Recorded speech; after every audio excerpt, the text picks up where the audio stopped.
Hey everyone, welcome back to part 2 of the Dreams of Gaia. This is my review, and I've been doing it in 2 parts. So if you haven't seen part 1 basically covers my thoughts on this tarot system, as well as going through the major arcanas. This time we're going to go through the minor arcanas and explain how they are different from traditional tarot, and why it is similar and why it is different. So let's get started. Anyways, so the first set, obviously we went through the majors, and we went through the different subsets and kind of how the system is set up. And this kind of pretty much showed us that this is a brand new system that is not based in any of the traditional systems. And the minors are also set up in a similar way. They have, this one is, the base is similar to the traditional system. However, they are not set up like the traditional system. So we'll kind of go through it. So I think the thing is if you want to use this deck, if you understand how the system is built, then it will be easier to read, and it'll be a little easier to let go of any of the traditional systems you may have learned, so that this deck can become more useful to you. As we said, this book is just completely filled with so much great information, and a little trick in locating the minor arcanas in this book is just kind of look at the book, and kind of when you kind of bend it back, you'll see all these black lines. So the first set, that's the introduction to the book. This bigger set, that would be your major arcana. This next set would be the earth. This would be air, this would be fire, and this would be water. So it's very easy to locate meanings when you use that. So like if you have an earth card, you just go to the first set and say, there you go, you're on earth. Or if you have a water card, go to the last set and there you have water. So it's actually quite easy. It's set up pretty easy to find it. Maybe they didn't intend that these black lines, which are actually just, you know, separations for the different things, but it just makes it easy. Anyways, so when you deal with it, these are set up like a traditional system in terms of having 4 suites. And instead of using cups, wands,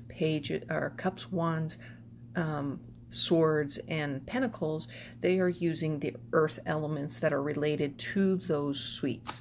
So like earth, this is earth. So I'm going to break this up really quick. So there's earth, and that would represent pentacles, and this is, oops, and this is air, that would represent swords, and this is fire, and this would represent wands, and this is water, which would represent your cups. So they are built in that way. The other same way they are built, they definitely have 10 cards numbered 1 to 10 or ace to 10, and then you have your court cards, which are not similar, because instead of using page, knights, queens, and kings, they will be using a duality for the pages, and then they will be using a different name for the knight cards, and then they do have the queen and the king. So it's similar but different. So the setup is pretty similar. Anyways, the other thing to know is that in like the Rider-Waite-Smith, which is the base that I've learned from, each suite has its own specific meanings with, like, obviously thought or emotions or creativity or material things, which these do too, but they are not set up. These are set up more as each number builds upon each other. So when you reach number 10, you have reached a culmination. So if you understand numerology, then this will probably make better sense to you. So for instance, you know, you have like in the sword suite, it's like when you hit the 10 of swords in the Rider-Waite-Smith system, you end up having 10 swords at your back. You're in defeat. But that's not the same way this is set up. This is about building upon what you have learned until you reach the pinnacle or the accumulation of that suite. So you'll see the differences there. Anyways, so let's kind of go through it. This is the Earth suite. So this would be your Ace of Pentacles or Ace of Earth, and they are done by these symbols. You'll see the differences in symbols, the symbols for the elements. So this is Ace of Earth, and this is 2 of Earth. Now, the one other thing that I noticed with these particular decks is that and it's also actually encouraged in her book, is that you are encouraged to use your intuition. You're encouraged to look at these and find your own symbolisms and find your own meanings.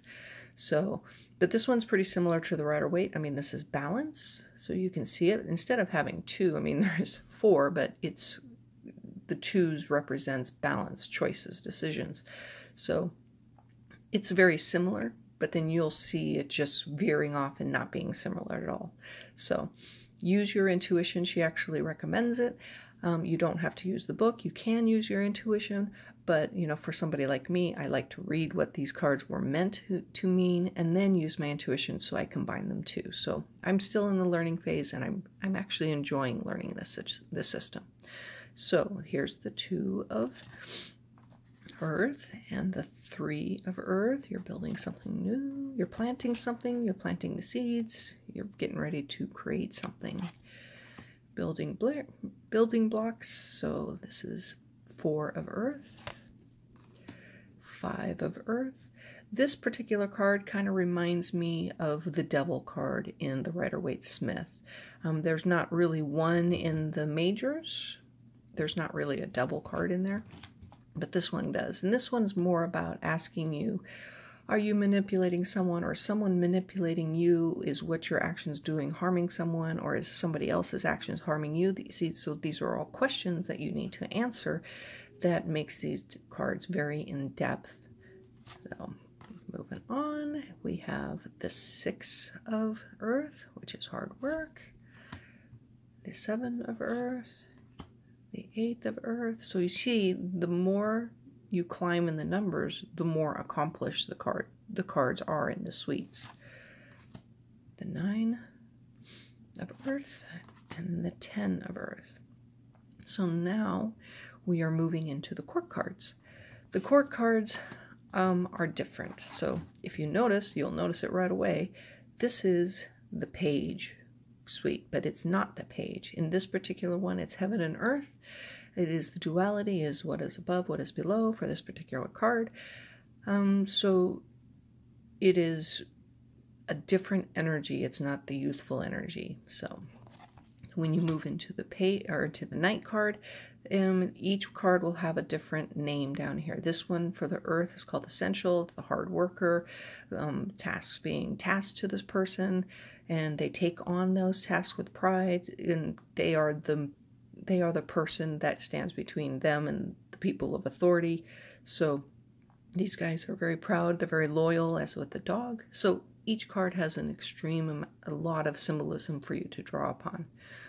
The next card is the Queen, and then the King.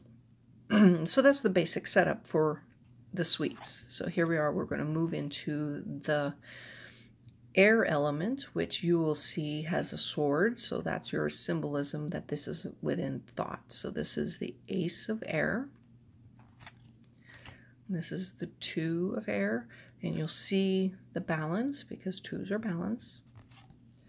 The 3 of Air, and this is where it starts. This is where it veers off, because the 3 of Swords in the Rider-Waite-Smith is 3 swords and a heart, so heartbreak and stuff. But this one is about learning. It's about planting the seeds of knowledge. It's about putting things and starting to move forward. So this is definitely slightly different. This is about putting all your thoughts in order, getting everything put in order. So instead of, you know, the 4 of Swords, you know, having a different meaning versus this one, you just have to be able to let go of the old system in order to absorb this new system and allow the cards to feed your intuition of what they would mean. This is the Five of Swords. This is Six of Swords. The Seven of Swords. Here's an interesting thing. The wings. The wings in this particular suite represents the air element. Some people thought it was angel energy. It could be because, you know, that's part of your intuition, but I think the illustrator and the author, she decided that this was just going to be, this is how you recognize this suite as an air element. But, you know, like I said, trust your intuition if that's what you wish.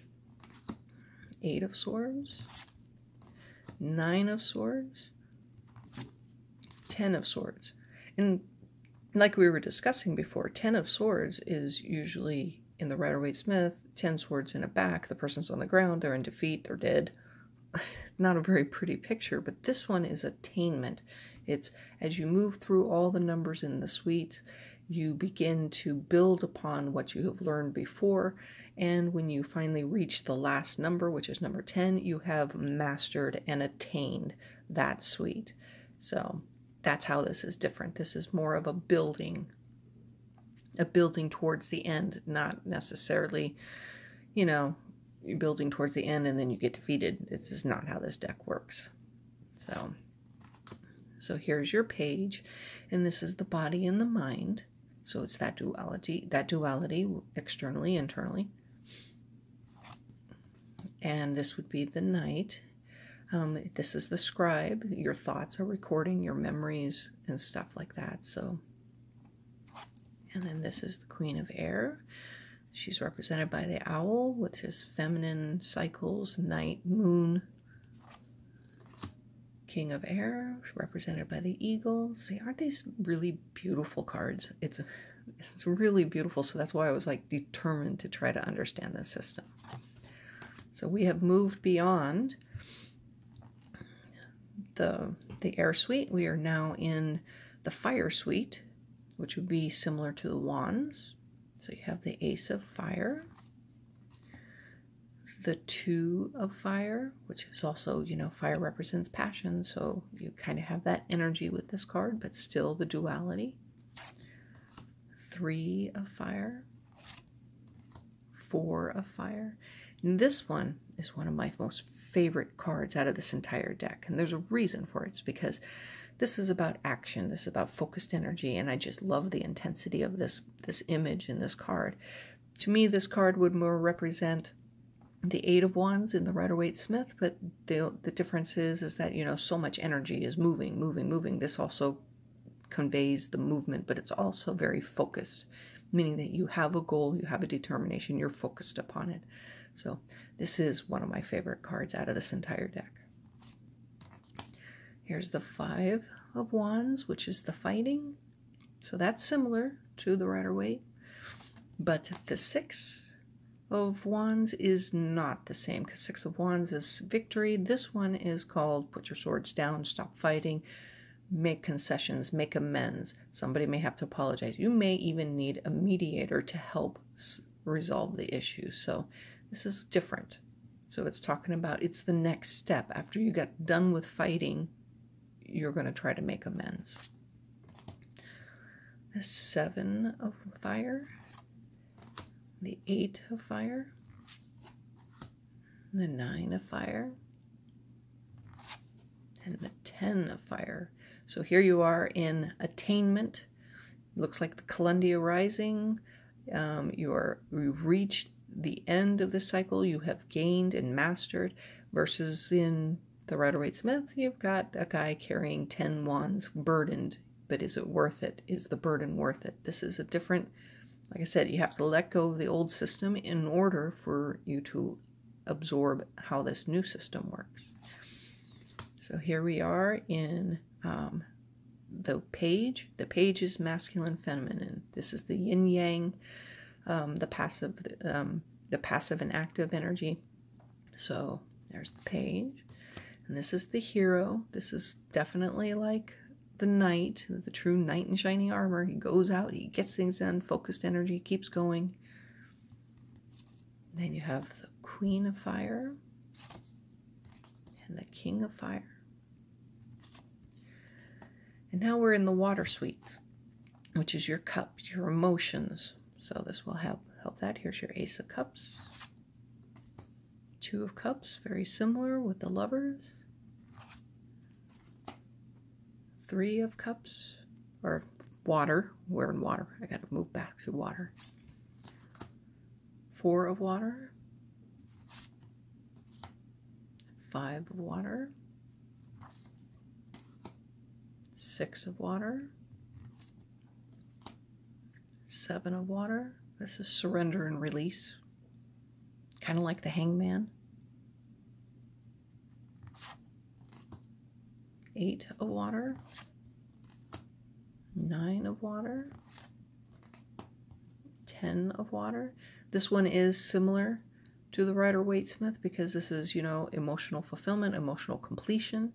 And I mean, if you look at the Rider-Waite-Smith, you have all the cups above in a rainbow and the happy family. It's emotional attainment. So they're kind of similar, but this is the culmination, the completion. Emotion, intellect, which is your Page, and then this is the counselor for the Knight. This is being able to, you know, obviously he's good with words, helps empathic, good with helping to heal. And Queen of Water and the King of Water. So those are all the cards in this deck. So you can totally see how this is not the same. You can see that there is a system. You can see that it probably follows a lot of the numerology. It's the progression into attainment. Obviously, when you hit 10, 10 is also 1, so it circles, it does a full circle and creates the new beginning again for whatever else you're working on. When in the books, like I said, it will ask you a lot of questions. So if it lands in a challenge, it's going to ask you questions of how you make things better, how you can work on things. But I just don't ever really see it as predictive, but I definitely see it as it can show potential outcomes. So I still really think that this is a great deck if you do follow the philosophy of law of attraction, where you are becoming accountable for yourself and how you think, how you feel, how you act, what you do.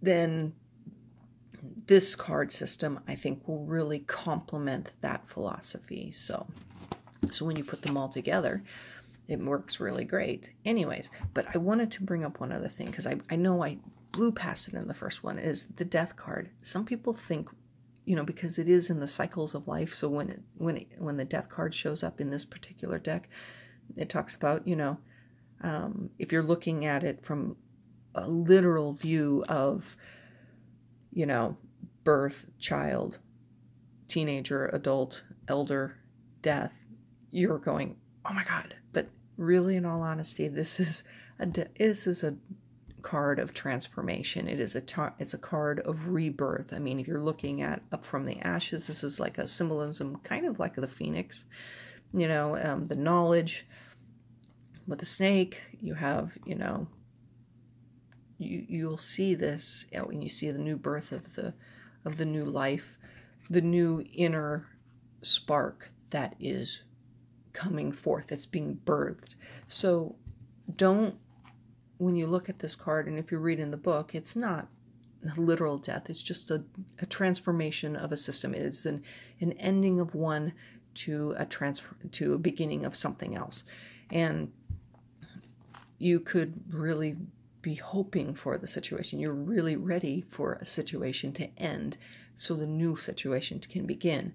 And since it's in the major arcanas, this is usually a situation that is it's the culmination of the events that are finally coming to an end, and it could very well be out of your control. It's just an end is going to happen. So don't think harshly about the Death card. The Death card is actually a very positive thing in terms of your life lessons. It's like, okay, one part's coming to an end. We're ready to move on to something new. Anyways, so this is my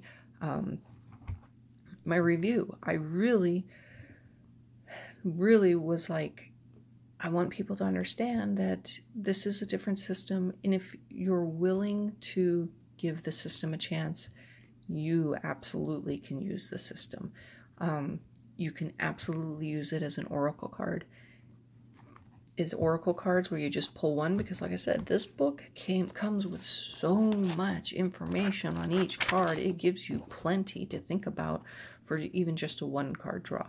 But when it comes down to it, this deck talks about your choices. It talks about how you need to reflect upon within yourself to make the choices that you made, or what choices have you made that led you to the situation that you're in now, or what choices are you making that will lead to a potential outcome that you want, or if you don't want it, what you can do to change it. So this deck is a really self-empowering deck. So anyways, I really hope you enjoyed this interview. We did kind of interview the deck, right? This review. And if you like it, don't be afraid to give it a shot. So until next time, we will talk to you soon. Thanks. Bye.